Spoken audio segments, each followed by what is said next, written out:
Bonjour, je suis Fabrice Pierdon et je vais vous présenter aujourd'hui quelques secrets, si je pourrais dire, de comment assimiler des leçons ou des cours en tout cas. J'ai fait beaucoup de formations, surtout à une époque qui m'ont coûté en fait beaucoup d'argent et j'avais comme problème de me dire comment assimiler au maximum l'information que je reçois et comment l'intégrer de manière à pouvoir l'utiliser ensuite d'une manière beaucoup plus efficace. Au début, en fait, je m'y prenais surtout d'une manière consciente, c'est-à-dire que j'étais surtout avec mon mental et comment faire pour assimiler de l'information de manière abondante, si je puis dire. Mais à un moment donné, le mental sature. Donc, ce qui voulait dire que ça pouvait beaucoup plus facilement générer du stress ou l'impression que je ne saurais jamais, en quelque sorte, ce que j'apprends. Donc peu à peu, j'ai affiné cette méthode de manière à pouvoir en fait être au maximum réceptif à l'information que je recevais. Comme un enfant, en fait, l'enfant, lui, il apprend de manière naturelle. Et il ne se pose pas forcément de questions sur ceci ou cela, il apprend. Il se fait plaisir, il joue et il apprend. Donc la première clé que j'avais trouvée, c'était se connecter surtout au plaisir.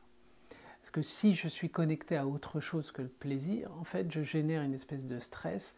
Et quand on est stressé, en fait, l'organisme que nous sommes assimile moins l'information.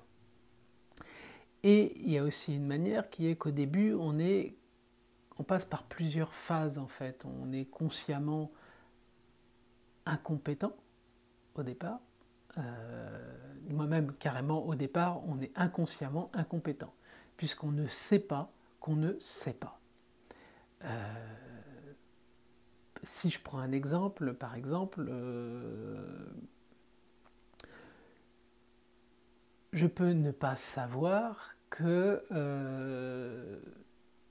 il faut communiquer d'une certaine manière avec son inconscient ou avec son cerveau. Si je ne sais pas déjà que je peux communiquer avec mon inconscient, bah, ça pose problème. Donc au départ, je vais me rendre compte qu'en fait, je ne sais pas quelque chose. Ensuite, je vais apprendre cette technique et je vais devenir... D'abord, je deviens consciemment incompétent. Donc c'est-à-dire que je me rends compte que je ne sais pas quelque chose. Je vais reprendre. Donc la première clé, si je puis dire, c'était, et c'est le plaisir. Avoir du plaisir à apprendre. Du plaisir à découvrir des nouvelles choses. C'est constamment être dans cette notion-là. C'est-à-dire l'envie d'assimiler, d'apprendre des nouvelles choses. En fait, c'est d'éveiller au maximum sa curiosité et son envie et son plaisir à découvrir des nouvelles choses. Donc ça, c'était un élément. Le deuxième élément était de comment les différentes phases d'apprentissage s'opèrent. Donc d'abord, nous sommes inconsciemment incompétents. C'est-à-dire que je ne sais pas quelque chose. Ce qui paraît un peu étrange. Par exemple, je ne sais pas, au début, je peux ne pas savoir que pour rentrer en communication avec quelqu'un, il est bon de créer une forme d'harmonie, de syntonie ou de connivence, ou on pourra appeler ça de plein de manières différentes. Mais en tout cas, c'est comment je vais créer un lien avec quelqu'un. Si je ne sais pas qu'au départ, il y a une manière qui peut être plus pertinente de manière à créer un lien avec quelqu'un,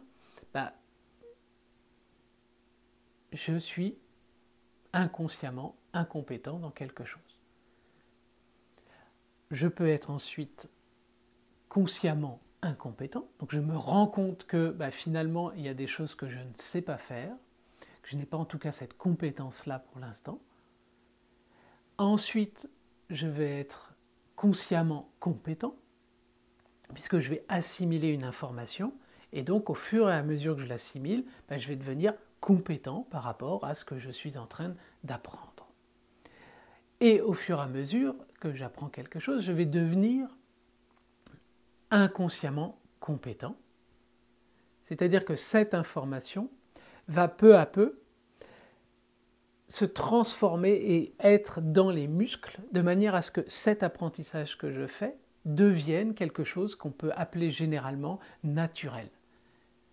Même si la plupart des choses que nous faisons naturellement, comme on dit, c'est naturel, je suis comme ça ou quoi. Non, c'est un apprentissage que l'on a fait et que l'on ne se rend plus forcément compte que nous avons fait cet apprentissage. Donc du coup, c'est quelque chose qui vient automatiquement. Vous voyez, comme un geste, par exemple, au tennis ou au golf, ou suivant le sport que vous faites, peu importe, ou dans les arts martiaux notamment, en fait, c'est quelque chose qui vient spontanément à un moment donné. Mais c'est quelque chose qu'on a acquis. Ensuite, pour pouvoir transmettre ce que j'ai appris, il faut que je devienne consciemment compétent par rapport à ce que j'apprends et de manière à pouvoir le transmettre. Donc c'est-à-dire que tout ce qui est inconscient en quelque sorte que je fais, peu à peu, je vais le rendre conscient de manière à pouvoir le décortiquer et le transmettre à quelqu'un d'autre. Voilà brièvement les étapes de l'apprentissage. Donc c'est bien de se rendre compte qu'à certains moments, si je m'aperçois que il y a tout ça à apprendre, c'est normal parce que je ne le sais pas. Donc je vais passer par des étapes pour y arriver. Donc voilà, déjà c'est de se rendre compte de ça et de voir que ça fait partie d'un processus naturel. Après, dans ce processus-là, je me suis aperçu que je pouvais, entre guillemets, prendre des petits raccourcis.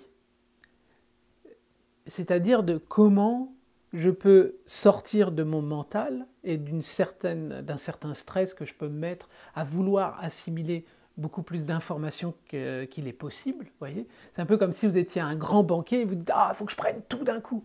Et donc vous arrivez, à un moment donné, vous frôlez surtout l'indigestion. Donc afin d'éviter l'indigestion, c'est d'assimiler à un rythme qui soit cohérent avec vous. Et aussi, c'est une manière de comment assimiler d'une manière inconsciente. Donc ça, c'est une manière aussi de rentrer en soi, de manière à être disponible à l'information qui me vient.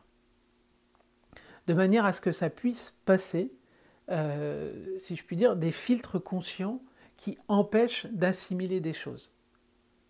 Vous voyez, par exemple, pour certains, c'est de se retrouver comme s'ils étaient à l'école. Et à l'école, ils n'aimaient pas trop ça. Donc du coup, ça leur remet en mémoire, en quelque sorte, une espèce de programme qui est « Oh, je suis en situation de stress, je vais être évalué ou je ne sais pas quoi ». Donc du coup, ça les coupe d'une partie d'eux qui est d'aller dans l'apprentissage et dans le plaisir d'apprendre. Donc c'est pour ça que le premier point était de se reconnecter à ce plaisir-là. Et ensuite, ça va être de comment je peux rentrer en moi-même de manière à être réceptif à l'information. Parce que moi, au début, je prenais des notes.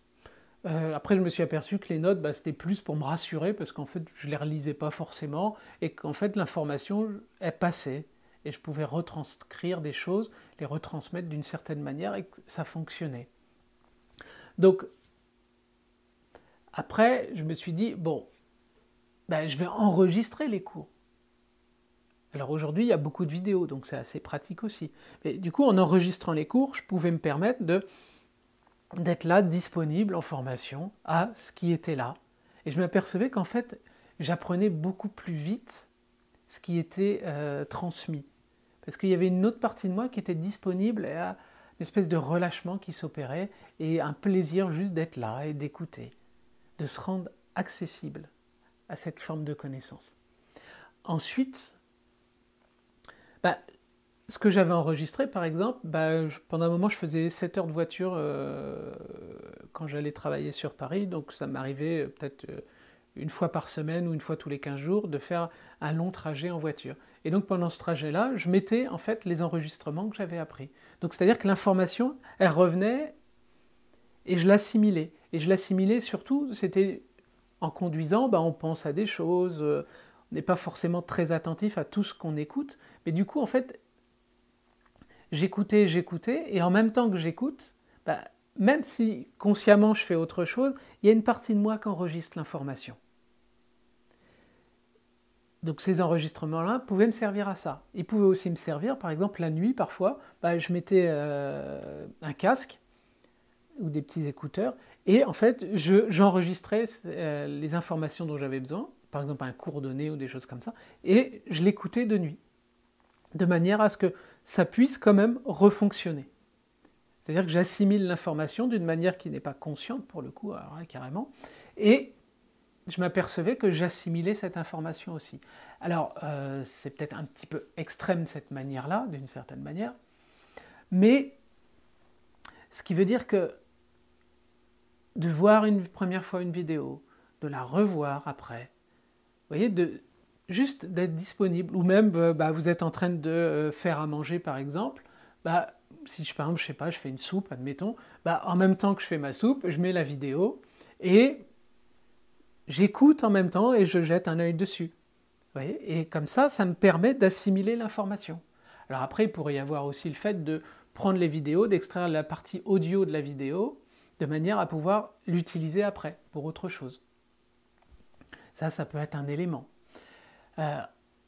Ensuite, il y a une manière qui est, comme quand je prends un livre par exemple, c'est comment j'arrive à me connecter à l'intention de la personne qui l'a écrite, à l'intention de l'auteur, à l'intention du message qu'il y a dans soit cet ouvrage ou cette vidéo-là. C'est quoi le message, l'essence de ce qui est transmis? Donc ça, c'est une volonté de se dire, ok, je vais me connecter à cette intention-là. Et comme ça, en me connectant à cette intention-là, il y a une partie de moi qui va se rendre disponible pour ça. Et à partir de là, je vais pouvoir m'aligner beaucoup plus à ce qui est transmis. Parce que sinon, mon conscient va souvent, le mental en tout cas, va bloquer certains aspects. Vous pouvez voir, vous regardez par exemple une vidéo, la même vidéo 3-4 fois, vous allez vous apercevoir que la première fois vous avez capté un message, la deuxième un autre, la troisième un autre message.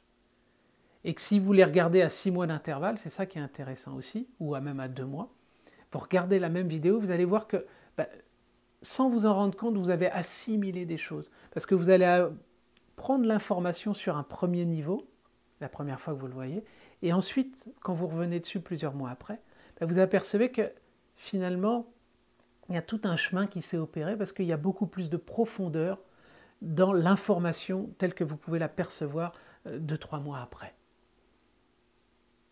Et il y a un petit exercice que j'aime bien faire moi pour mettre en condition en fait quand je vais avoir une information.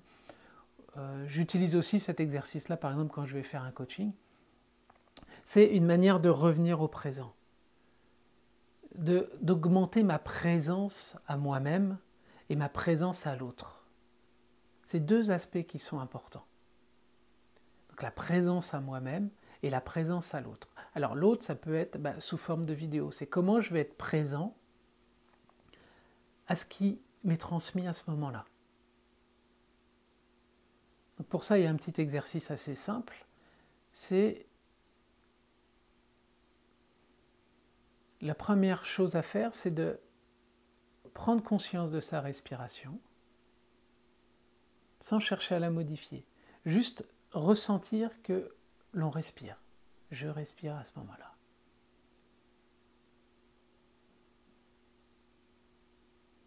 Et donc c'est comment peu à peu je reviens au présent, à ce qui est là, ici et maintenant. Et peu à peu, je vais en même temps commencer à prendre conscience juste du sommet de ma tête, des muscles de mon visage, des épaules, des bras, des mains, du dos, de toute la cage thoracique, du ventre, toute la zone du ventre. Cette zone-là, comme vous devez certainement le savoir, aujourd'hui on a découvert que c'était pour certains le premier ou le deuxième cerveau, peu importe, mais c'est qu'en fait à l'intérieur, il y a des milliers de neurones, des millions de neurones qui sans cesse nous donnent de l'information et communiquent avec notre tête. Donc plus on est connecté à ce qui se passe là,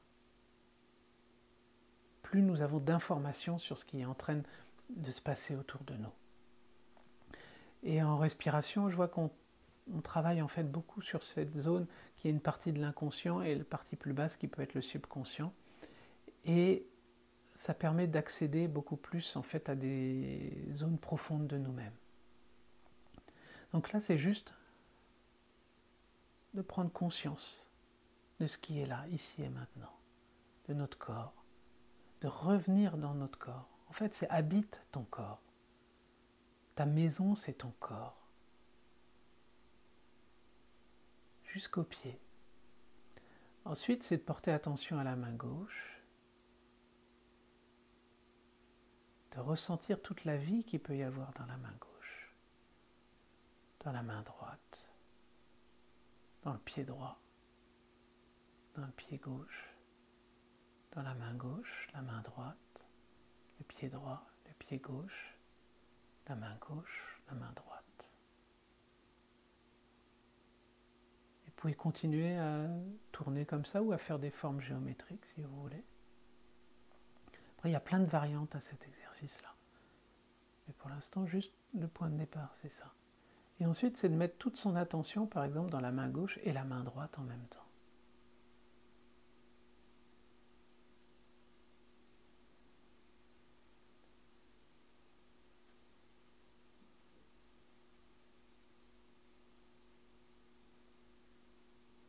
Et on pourrait aussi porter son attention sur le cerveau. Pour certains, si c'est plus facile, évidemment, fermer les yeux. Et de porter attention sur tout le cerveau. Et d'avoir juste l'intention d'envoyer juste le message qu'il se détende.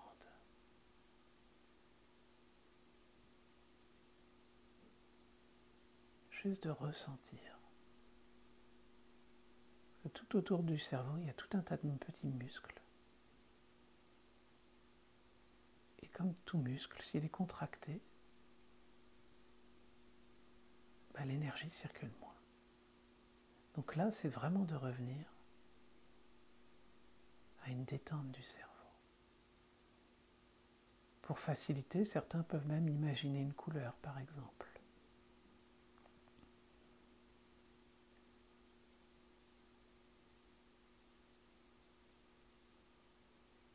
Et juste ensuite, vous revenez à la présence dans vos mains. Et en même temps que vous reprenez juste contact avec la respiration, avec le fait d'être ici maintenant, vous pouvez juste rouvrir les yeux et de rester connecté dans une main ou dans les deux mains en même temps. Et de voir ce qui est différent quand vous restez en contact avec votre main, par exemple. Vous pouvez vous entraîner dans les relations, alors commencez par les relations simples, d'être au maximum présent dans une partie de votre corps, peut-être dans les mains. Ensuite, nous pourrons voir comment on peut être présent à d'autres parties de notre corps et quelle est l'utilité de ça aussi. Mais juste d'être présent dans les mains et de voir qu'est-ce qui se passe. Qu'est-ce qui est différent quand je commence à mettre cette présence. Vous voyez que je commence à porter mon attention sur une partie de moi. Comment c'est dans mon mental du coup? Et de voir surtout à quel moment, poum, je vais m'échapper et je vais repartir dans mon mental. Donc comment peu à peu, hop, je peux revenir. Juste de faire ça. Et vous verrez qu'en pratiquant, ça peut être 2-3 fois par jour, de pratiquer cela, de voir les différences qui vont s'opérer. Et de comment l'information, vous pouvez la traiter beaucoup plus rapidement, de manière beaucoup plus efficace. Donc voilà, quelques-uns des petits secrets que je peux avoir pour pouvoir assimiler une information de manière beaucoup plus efficiente. Voilà. Parce que quand on investit beaucoup dans une formation, si on perd même 40% d'informations par rapport à ce qui nous est transmis, c'est énorme finalement. Donc c'est comment optimiser au maximum l'information que je reçois, de manière à ce que ça puisse me permettre d'aller au maximum vers mes objectifs. de manière surtout écologique pour moi. C'est ça qui est le plus important, c'est que ça reste écologique. C'est-à-dire que je puisse réguler avec mon environnement la bonne manière pour moi. Je vous dis à bientôt, j'espère que cette vidéo vous a apporté des outils, des clés pour votre apprentissage. À très bientôt. Merci.